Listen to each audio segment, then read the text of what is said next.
Mr. Causey here. I'm going to start off this video with an example.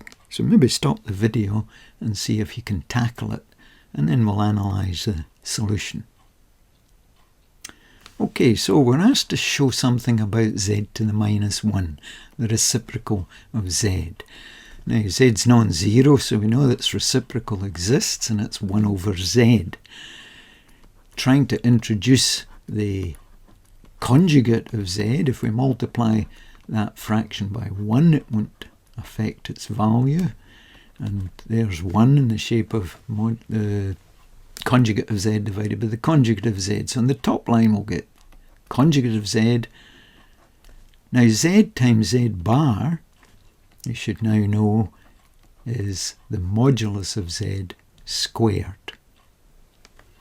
So there is the result. So let's develop this slightly. Suppose we know the Cartesian form of the complex number z. Suppose it's x plus I, y. So its real part is x, its imaginary part is y.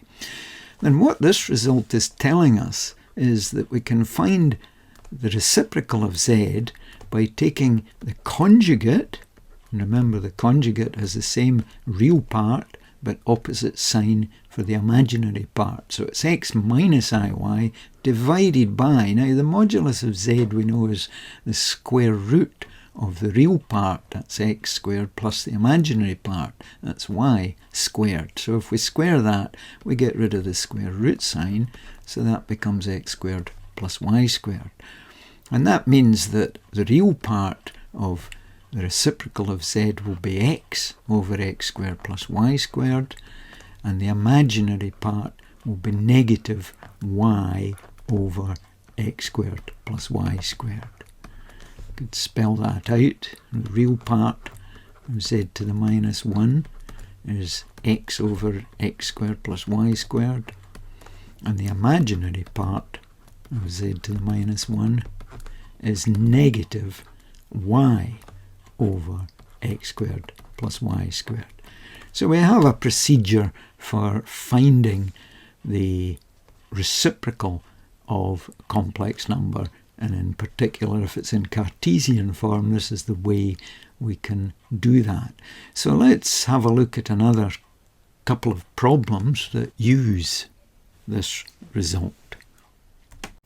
So here's another couple of problems for you to try if you stop the video, and we'll see how we solve them in a minute. Okay, let's tackle question 2, part A, and we're asked to find the reciprocal of negative 2 plus root 2i. Now in all of this, what we're going to use is the result we've just established, that to find the reciprocal we find a conjugate and divide by the modulus squared.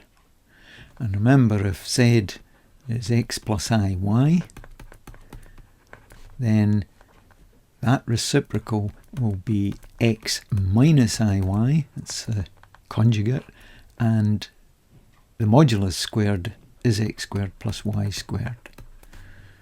So that's the formula that we're going to use. So to find the reciprocal of negative 2 plus root 2i, we find its conjugate, that'll be negative 2 minus root 2i, and divide it by the real part squared, negative 2 squared is 4, plus the imaginary part squared, that's root 2 squared, which is 2. So we get negative 2 minus root 2i divided by 6. And let's separate that into its real and imaginary parts. Negative 2 over 6 is negative 1/3, and negative root 2 over 6i for the imaginary part. So that's the reciprocal of that. Let's now look also at negative 2i, part B, the reciprocal of negative 2i. Do the same procedure. The conjugate of negative 2i, let's be slightly careful here. The real part is 0, it remains the same. The imaginary part is negative 2, we change its sign, so we'll get positive 2. So that becomes 2i, that's the conjugate of negative 2i, and we divide by real part squared, that's 0, imaginary part squared is 4, negative 2 squared is 4. And let's simplify that, we get 1/2 I. So let's finally move on to question 3, and we have to use this technique to simplify this complex number. 1 over 3 plus I, it's the reciprocal of 3 plus I, minus 1 over 4 minus 2i, reciprocal of 4 minus 2i. So we can just weigh in there. The conjugate of 3 plus I is 3 minus I. The square of the modulus, 3 3s are 9, 1 times 1 is 1, 9 plus 1 is 10. Subtract the conjugate of 4 minus 2i is 4 plus 2i.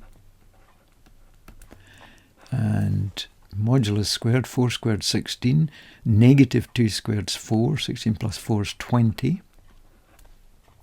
Now we'll notice in the second fraction that there's a factor of 2 in the top line, which cancels the factor of 2 in the bottom line, so in effect half the top complex number and half the bottom number. And they're both over 10, so we can go ahead. The numerator will be 3 minus I, and we're subtracting the whole of 2 plus I, so subtracting the 2, also subtracting the I, that's all over 10. So the real part of this complex number is 3 minus 2, that's 1, and the imaginary part's negative I, and another negative I, that's negative 2i. So let's split that into its real and imaginary parts. 1/10 minus 2/10, that's 1/5 I. And there's the completed number. A plus ib, A is a tenth, B is negative 1/5. So finally, let's have a look at the visualization of these results that we've got. So here we have complex number W. It's got a modulus of 2 and its argument is 0.58. Let's look at the conjugate. Now remember, the conjugate has the same real part, but the negative of the imaginary part. So it's a reflection of W in the real axis.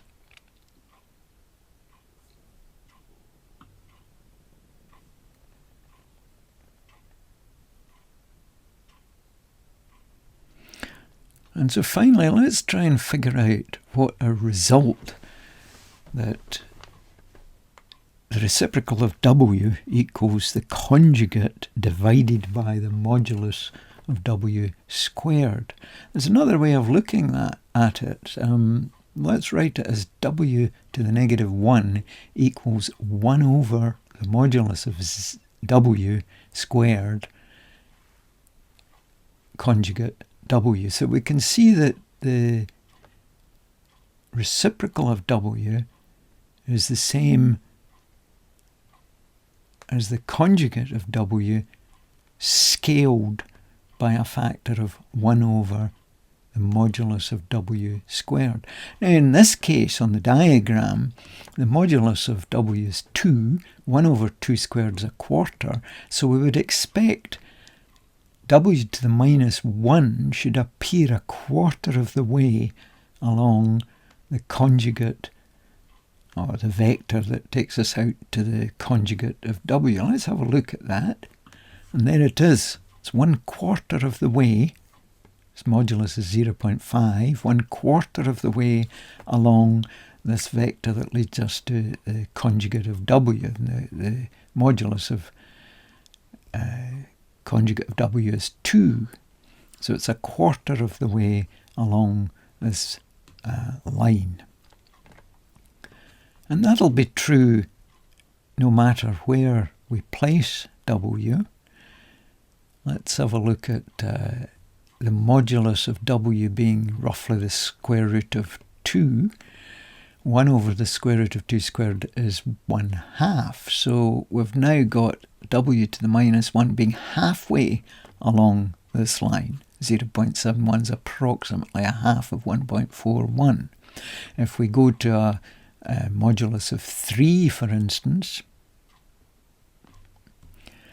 1 over 3 squared is a 9th. We should have w to the negative 1 being a 9th of the way along the conjugate of w, this vector. And 1/9 of 3 is 1/3, which is approximately 0.33. So there's the diagram. And the other thing we could note is that the argument of the conjugate of w is equal to the argument of the reciprocal of w, which is equal to the negative, the argument of w. Now that works for all arguments apart from, and remember this happened, we showed this in the previous video,